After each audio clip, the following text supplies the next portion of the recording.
नमस्कार दोस्तों। मेरे चैनल पे आप सभी का एक बार फिर से स्वागत है।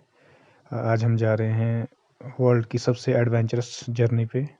जी हाँ, हम जा रहे हैं मनाली लेह, जो हमारा सबसे रोमांचक यात्रा मानी जाती है विश्व की, उस यात्रा पे। तो आज हम जा रहे हैं, अभी सिसु से हम निकले हैं। इस जर्नी पे मेरे साथ है कुछ मेरे दोस्त और बड़े भाई। तो आज का हमारा जो जो नाइट स्टे है वो रहेगा जालमा। तांदी से जो जालमा है उसकी जो दूरी है वो 16 किलोमीटर है। ये आप देख रहे हैं तांदी जो संगम है। यहाँ पे आप देख रहे हैं एक ओर से चंद्रा नदी आ रही है, एक ओर से जो भागा जो नदी है वो आ रही है, और यहाँ पे दोनों का संगम हो रहा है। बहुत पवित्र तीर्थ स्थल ये माना जाता है हिंदू धर्म के लोगों के लिए। जितना महत्व प्रयागराज का है हिंदू धर्म के लोगों के लिए, उतना ही हिमाचल और लाहौल स्पीति के लोगों के लिए तांदी संगम का है। जो सिस्सू है, सिस्सू से तांदी का जो डिस्टेंस है वो 8 किलोमीटर है। पिछले महीने जो मैंने वीडियो अपलोड किया था उसमें मैंने सिस्सू तक का जो जर्नी है लाहौल स्पीति में वो मैंने आपको पूरा बताया था। अब हम यहाँ से आगे शुरू कर रहे हैं, सिस्सू से आगे। तो पहला जो हमारा स्टेशन है वो तांदी संगम ही है, जो मैंने आपको बताया 8 किलोमीटर सिस्सू से। तो आप देख रहे हैं आगे ये जो नदी है चंद्र और भागा मिलकर चंद्रभागा अब इसका नाम पड़ता है यहाँ से आगे। और अब हम पहुँच गए हैं जालमा। जालमा के आसपास हमने कहीं नाइट स्टे किया और वहाँ पे हमने जो है वो गर्मा गर्म सिड्डू खाए डिनर में। तो जो सिड्डू है वो ट्रेडिशनल फूड है जो हमारे कुल्लू और लाहौल स्पीति जो ज़िले हैं हिमाचल के। तो देखिए कितना प्यारा सिड्डू बना है, बिल्कुल डी शेप में। तो जालमा के आसपास ही हम कहीं अभी हैं। तो हमारा जो नाइट स्टे वो जालमा में हुआ। तो अब नेक्स्ट डे 11 जून 2022 हम अभी है जालमा में। तो मैं कुछ एक शॉट आपको दिखा रहा हूँ जालमा के। ये स्कूल है, प्राइमरी स्कूल। बहुत सुंदर जगह है जालमा। यहाँ पे फॉरेस्ट का रेस्ट हाउस भी है, कुछ एक होम स्टे भी बने हुए हैं, लोग यहाँ रुकते हैं। जो जालमा और ये जो एरिया है ठोलंग के आसपास का, ये पूरा इसको पट्टन वैली कहते हैं। बहुत उपजाऊ घाटी है लाहौल स्पीति की, और बिल्कुल चंद्रभागा नदी के साथ पट्टन वैली लगती है पूरी। बहुत सब्जियों का उत्पादन, आलू, ब्रोकली, गोभी, मटर यहाँ की मुख्य फसलें हैं। तो पट्टन वैली से मैं अभी आपको दिखा रहा हूँ सीधी जो तस्वीरें हैं। कितने ऊंचे ऊंचे पहाड़, यहाँ पे सेब भी है, बहुत अच्छे बगीचे लगे हुए हैं सेब के, आप देख सकते हैं मेरे सामने सेब के बगीचे हैं। तो जालमा में के साथ ही हमें एक और मंदिर मिला आगे। हम अभी यह मंदिर है हिडिंबा माता का जालमा में। तो जो यहाँ के लोकल थे उन्होंने हमें बताया कि उदयपुर और त्रिलोकीनाथ जाने से पहले एक बार आप हिडिंबा मंदिर में माथा ज़रूर टेके। आप देख रहे हैं चंद्रभागा नदी के किनारे कितने सुंदर गांव है, और बहुत अच्छी ये पट्टन वैली इसको कहते हैं। कितने बड़े बड़े यहाँ पे खेत हैं, अभी खूब यहाँ पे सब्जियां लोगों ने उगाई हुई है। आप देख रहे हैं सेब के बगीचे भी यहाँ तैयार हो चुके हैं। बिल्कुल चंद्रभागा नदी के साथ ही पट्टन वैली पूरी चलती है आपकी लाहौल स्पीति में। तो अभी हम जा रहे हैं हिडिंबा माता मंदिर जालमा। तो आप इंजॉय कीजिए।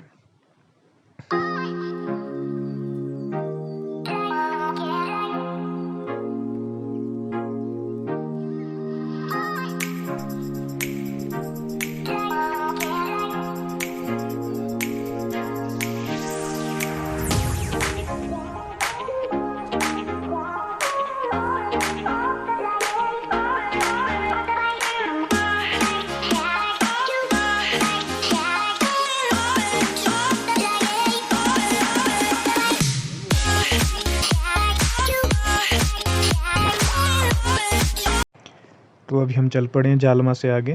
तांदी से लगभग 35 किलोमीटर आगे उदयपुर वाली सड़क पर 0 पॉइंट आता है, वहाँ से एक पुल क्रॉस करके चंद्रभागा को पार करना होता है। क्योंकि हमने जाना है त्रिलोकीनाथ मंदिर। तो त्रिलोकीनाथ मंदिर जो वो उदयपुर के अपोजिट साइड पे है, नदी के किनारे, चंद्रभागा के किनारे। तो यहाँ से 0 पॉइंट से जो त्रिलोकीनाथ मंदिर है उसका डिस्टेंस लगभग 10 किलोमीटर है। तो रास्ते में हमें बहुत एडवेंचरस कुछ देखने को मिला। इतनी एक गहरी खाई थी, लगभग ये आपको अगर बताऊं मैं तो ये लगभग 100 से 200 फुट गहरी खाई थी, जहाँ पे एक लकड़ी का पुल बंधा हुआ है एक नाले के ऊपर। और इस नाले के कारण एक बहुत गहरी यहाँ पे संकरी खाई बन गई है। तो अपने आप में ये एक बहुत एडवेंचरस था एक्सपीरियंस, इस पुल को क्रॉस करना। लकड़ी का पुल बना हुआ है इस नाले के ऊपर। तो अब हम चल पड़े आगे त्रिलोकीनाथ की ओर। लगभग हम पहुँच ही गए हैं त्रिलोकीनाथ मंदिर। तो यहाँ पे जो बस स्टैंड है, और बस स्टैंड के साथ ही बहुत बड़े बड़े लोगों के खेत है जिसमें कई तरह की सब्जियां उगी हुई है। अभी हम पार्क कर रहे हैं गाड़ी त्रिलोकीनाथ बस स्टैंड। आप देख रहे हैं जो त्रिलोकीनाथ मंदिर है, इसका जो बहुत बड़ी एक ख़ास बात ये है कि ये हिंदू और जो बौद्ध है, दोनों धर्मों के लिए समान रूप से ये जो महत्व रखता है, धार्मिक महत्व। तो जो हिंदू लोग हैं वो त्रिलोकीनाथ जो भगवान हैं उनको शिव के रूप में पूजता है, और जो बौद्ध हैं वो इससे जो मूर्ति है भगवान त्रिलोकीनाथ की, उसे संत जो अवलोकितेश्वर है उनके रूप में यहाँ पे इसकी पूजा करते हैं बौद्ध लोग। तो दुनिया में शायद ही कोई ऐसा मंदिर होगा जहाँ हिंदू और बौद्ध दोनों समान रूप से जो उस मंदिर में पूजा अर्चना करते हैं। तो आप देख रहे हैं त्रिलोकीनाथ मंदिर के साथ ही ये चंद्रभागा नदी का किनारा, पहले हम उधर की तरफ मुड़ गए थे दर्शन करने से पहले, क्योंकि एक बहुत सुंदर जगह थी चंद्रभागा नदी के किनारे। त्रिलोकीनाथ मंदिर से पहले ये पड़ता है कहीं।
त्रिलोकीनाथ मंदिर के साथ ही ये जगह है, बहुत सुंदर जगह है, देवदार के छोटे-छोटे पेड़ हैं और यहाँ पे गाड़ी बिल्कुल ही नदी के जो किनारे तक उतरती है, और आप बिल्कुल चंद्रभागा नदी को बिल्कुल टच कर सकते हैं। तो हम भी इस तरफ ही हो लिए, यहाँ और भी टूरिस्ट आए थे काफ़ी। तो बहुत सुंदर ये किनारा है चंद्रभागा का।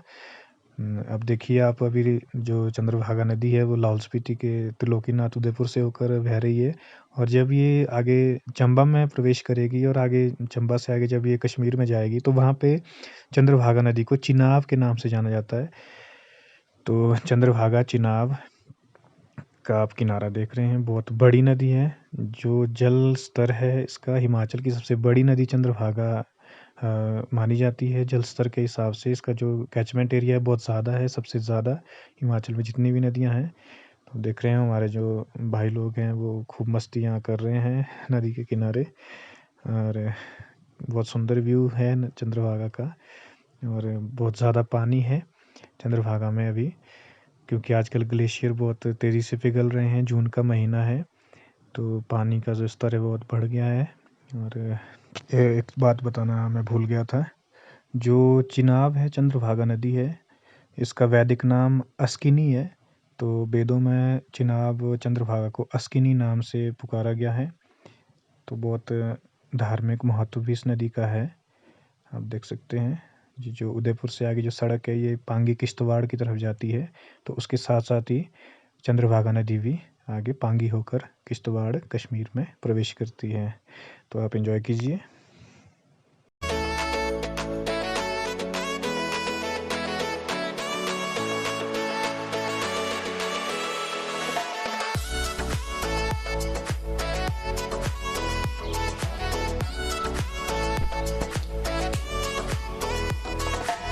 तो अब सबसे पहले हम करते हैं दर्शन भगवान त्रिलोकीनाथ के। अब हम जा रहे हैं मंदिर की तरफ। आप देख रहे हैं यहाँ बड़े बड़े मकान हैं, मिट्टी और लकड़ी के बने हुए, क्योंकि बहुत ज़्यादा हाइट है, बहुत ज़्यादा बर्फबारी होती है, इसलिए ऐसे ही मकान यहाँ पे बनते हैं मिट्टी के।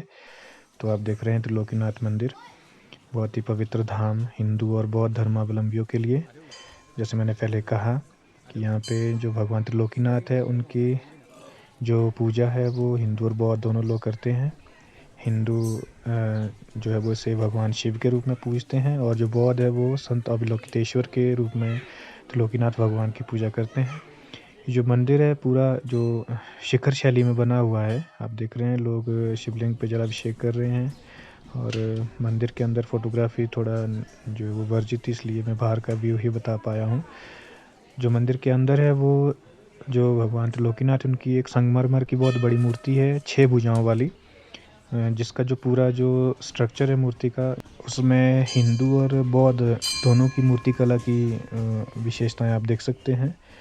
तो आप देख रहे हैं त्रिलोकीनाथ मंदिर से सीधी तस्वीरें सामने आप देख रहे हैं। कुकुमसरी डिग्री कॉलेज नदी के उस तरफ है, जिसमें मैंने फोकस किया थोड़ा सा।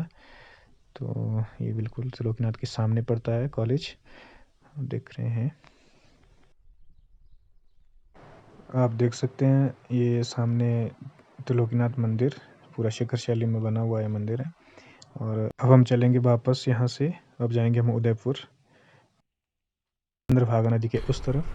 अब हम आगे आ गए हैं। अब आप देख रहे हैं ये उदयपुर का पूरा एरिया आप देख रहे हैं। उदयपुर और त्रिलोकीनाथ दोनों अपोजिट साइड में है चंद्रभागा नदी के। अब हम ये पुल क्रॉस करके दूसरी तरफ जाएंगे, क्योंकि हमने जाना है उदयपुर में जो एक फेमस जगह है, फेमस बहुत मंदिर है माता का, माँ मृकुला देवी का। उस मंदिर के हम दर्शन करेंगे माता के। तो अभी मैं पहुंच गया हूँ उदयपुर। उदयपुर में हम जाएंगे अब मृकुला देवी के दर्शन के लिए। जैसे आप पढ़ सकते हैं यहाँ पे कुछ एक बैनर होर्डिंग लगे हुए हैं, तो आप एंजॉय कीजिए।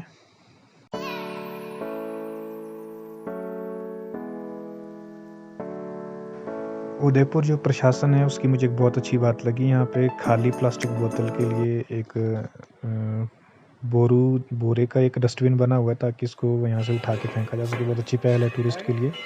तो अब हम चल रहे हैं आगे मृकुला देवी के मंदिर।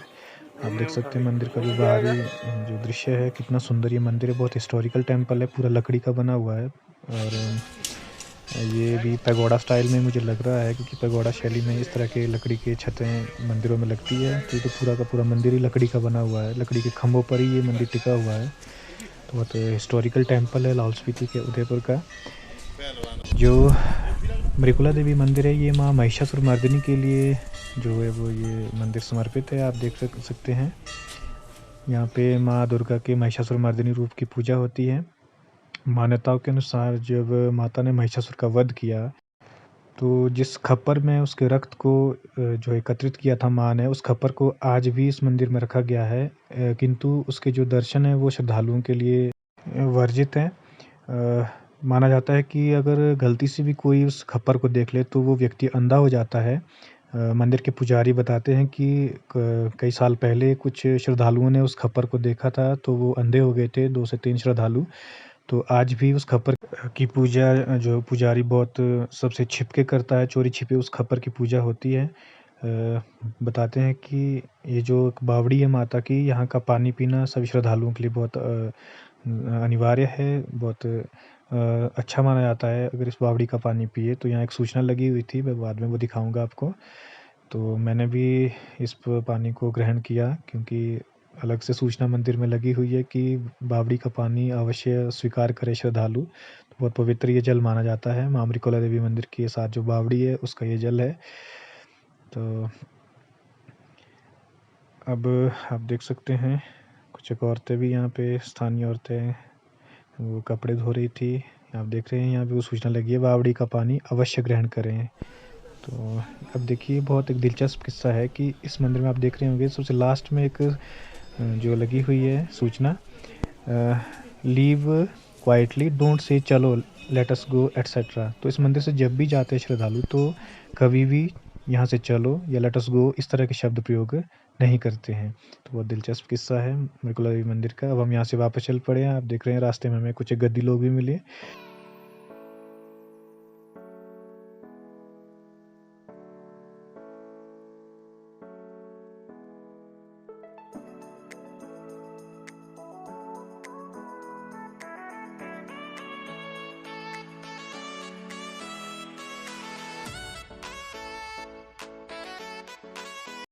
अभी हम उदयपुर से वापस चल पड़े हैं। उदयपुर, एक चीज़ मैं बताना भूल गया, जो 16वीं शताब्दी तक उदयपुर का जो नाम था वो मरगुल था। बताते हैं इतिहास में कि जब चंबा के राजा उदय सिंह यहाँ पे आए तो उन्होंने महिषासुरमर्दिनी के मंदिर की पुनः स्थापना की। तो उसके बाद इस जगह को उदयपुर के नाम से जाना गया, लेकिन इसका जो पुराना नाम है, जो 16वीं शताब्दी तक इसका नाम था, वो मरगुल था। तो एक दिलचस्प एक ऐतिहासिक तथ्य मुझे यहाँ आकर पता चला। अब हम वापस चल पड़े हैं तांदी की तरफ। तो अब हम केलोंग होकर आगे चलेंगे। जो हमारी लेह यात्रा का अगला जो आज हमारा जो स्टे होगा वो होगा सरचू में। तब तक आप एंजॉय कीजिए।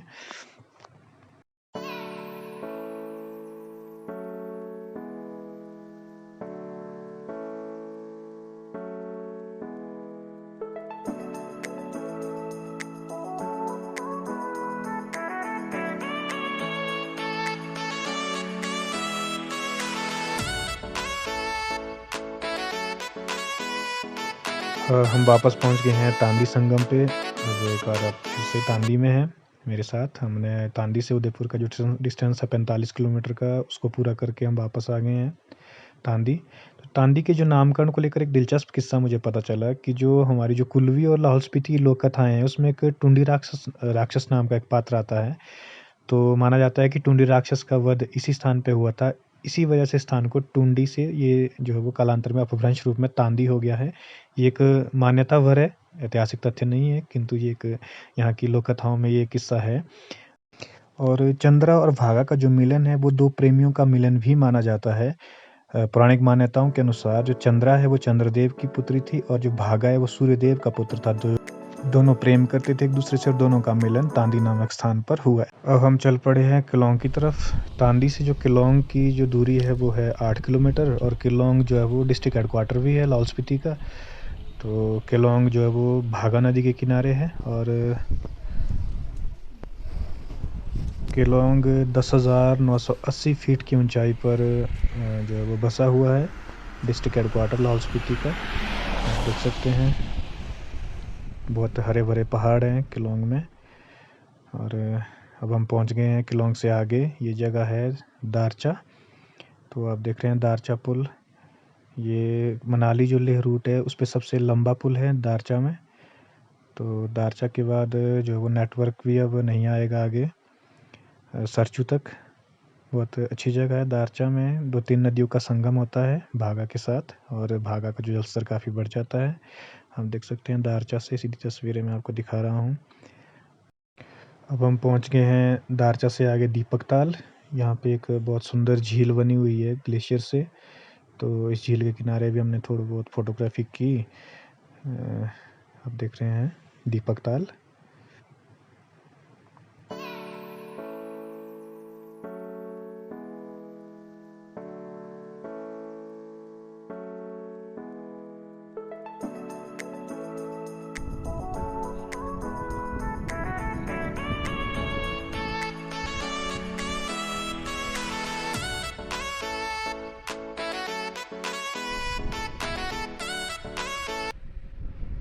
आप देख रहे हैं इतनी ज़्यादा यहाँ पे ठंड है कि जून महीने में भी लोगों को आग सेकनी पड़ रही है। तो अब हम चल पड़े हैं दीपक ताल से आगे। हमारा जो अगला डेस्टिनेशन है वो रहेगा जिंगजिंगवार। जिंगजिंगवार के बाद हम जाएंगे सूरज ताल, उसके बाद बारालाचा पास। तो फ़िलहाल अभी हम जिंगजिंगवार की ओर प्रोसीड कर रहे हैं। बहुत सुंदर पहाड़ियाँ आप देख रहे हैं, जिससे अभी ग्लेशियर भी गिर रहे हैं, तो बहुत खतरा भी है इस सफ़र में। बहुत एडवेंचरस कुल मिला के बहुत रोमांचक ये यात्रा है मनाली लेह की। तो यहाँ हम थोड़ा फ़ोटोग्राफ़ी लिए रुके थे, तो आप देख रहे हैं यहाँ से जिंगजिंगवार 11 किलोमीटर है। और आप देखते हैं अभी मैं ड्राइव कर रहा हूँ, तो मेरे भाई एक वीडियो बना रहे थे। बहुत ये पूरा ऊपर से ग्लेशियर पिघल के आ रहे हैं। तो हम चल पड़े हैं आगे जिंगजिंगवार से बारालाचा की तरफ। तो सबसे पहले हमें मिलेगी सूरजताल झील। आप जर्नी एंजॉय कीजिए मेरे साथ।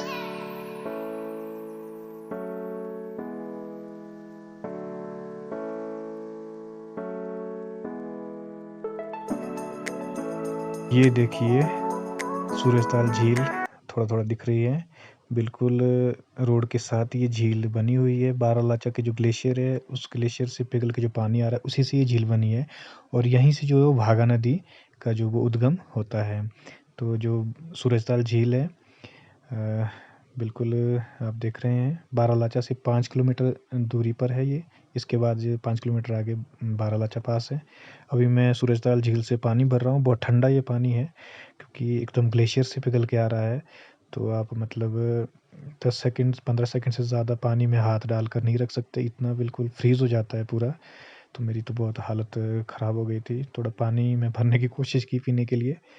आप देख रहे हैं यहीं पे झील का छोर है, ख़त्म होता है, लेकिन यहीं से पानी रिस कर नीचे निकलता है और वहीं से भागा नदी का उद्गम होता है। फिर छोटी-बड़ी कई धाराएँ मिलकर भागा नदी को जो है वो पानी देती है और बहुत बड़ी नदी आगे भागा बन जाती है। और आप देख रहे हैं मेरे भाई साहब भी पानी भर रहे से बोतल बिल्कुल नहीं पकड़ी जा रही, इतनी ठंड है, इतना ठंडा पानी है। आप देख सकते हैं। तो ये देखिए सूरजताल बिल्कुल जो बारालाचा की जो ग्लेशियर है, उसी से जो पानी आ रहा है, उसी से ये झील बनी हुई है, आप देख रहे हैं सामने से। तो आप एंजॉय कीजिए व्यू।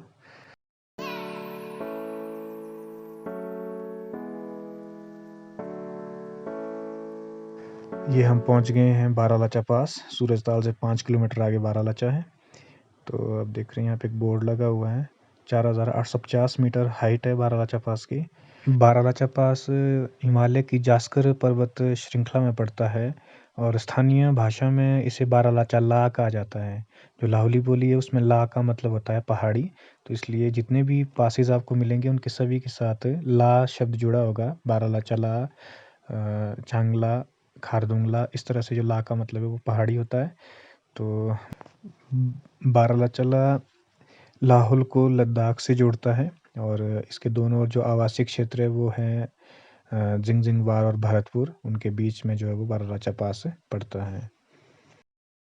बारालाचा से सरचू की दूरी 32 से 35 किलोमीटर के आसपास है, लेकिन बहुत ज़्यादा हाइट होने के कारण ऑक्सीजन लेवल बहुत कम है, तो ज़्यादा देर तक आप गाड़ी से बाहर नहीं रह सकते हैं। यहाँ देखिए कुछ एक ग्लेशियर भी बीच में पड़ते हैं, जिसके कारण रोड बहुत ज़्यादा ख़राब भी हो गया है, बहुत ज़्यादा गड्ढे भी पड़ गए हैं। भरतपुर तक थोड़ा सा रोड ख़राब है। बारालाचा से भरतपुर के बीच में 2 किलोमीटर का जो सफ़र है, हम देख सकते हैं। यहाँ कुछ एक भाई लोग हैं, शायद गाड़ी इनकी ख़राब हो गई है। मनाली लेह रूट पे जब आप आएँ तो गाड़ी ऐसी लेकर आएँ जो कहीं ख़राब ना हो, उसमें पेट्रोल भर के रखें, क्योंकि कहीं भी आपको कोई मैकेनिक या पेट्रोल नहीं मिलेगा। तो ये पहले सोच कर आप घर से चलें।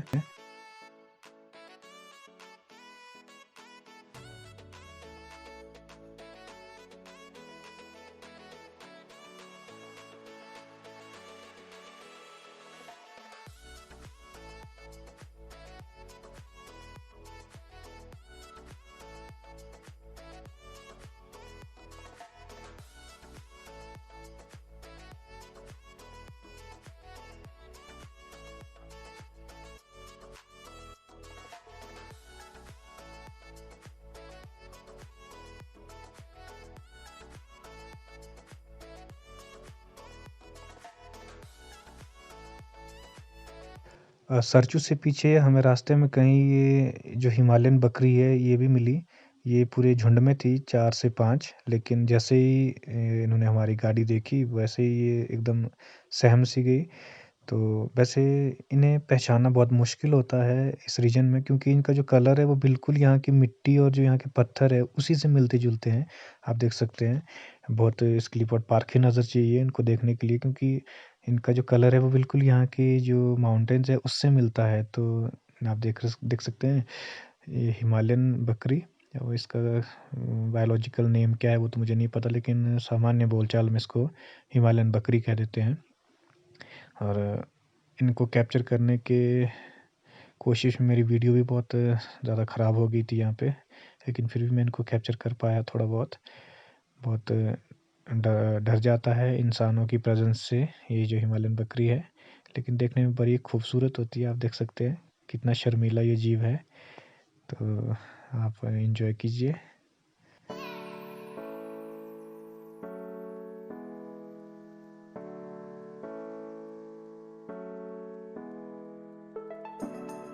हम पहुंच गए हैं सरचू। आप देख सकते हैं यहाँ पे पुलिस पोस्ट है, लाहौल स्पीति पुलिस। यहाँ पे एंट्री होती है और ये पुल पार करके जो है वो लद्दाख शुरू हो गया है। अब हम आप देख सकते हैं यहाँ पे रात होने वाली है, तो नाइट स्टे हमारा सरचू में ही होगा आज। सरचू में एंट्री करने के बाद हम जो है वो लद्दाख में आगे हमने एंटर कर लिया है। तो वहाँ भी हमारी एंट्री हुई है। लद्दाख जो पुलिस है, ये देखिए सामने, ये पूरा लद्दाख का एरिया शुरू हो गया है। आप देख सकते हैं पूरा अब रात होने को है। तो ये देखिए सरचू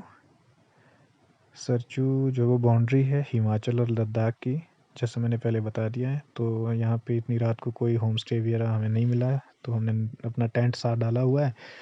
तो मेरे बड़े भाई लोग टेंट लगा रहे हैं। अभी बहुत ज़्यादा ठंड है जून महीने में, इतनी ज़्यादा ठंड। अगर मैं इमेजिन कर रहा था कि सर्दियों में यहाँ पे क्या हालत होती होगी जब जून में इतनी ज़्यादा ठंड है, तो मैं तो एकदम बिल्कुल साइड में था, क्योंकि मुझे बहुत ज़्यादा ठंड लग रही थी। भाई लोग टेंट लगा रहे हैं। तो आज हमारा नाइट स्टे यहीं होगा और कल हम यहाँ से चलेंगे आगे, सरचू से आगे। तो आप देख सकते हैं अब हम खाने के लिए आ गए हैं एक ढाबे में। तो मनाली ले जो मेरी यात्रा है, इसका जो दूसरा पार्ट है वो मैं जल्दी ही अपलोड करूँगा। बने रहिए मेरे साथ, तब तक के लिए थैंक यू। जूले।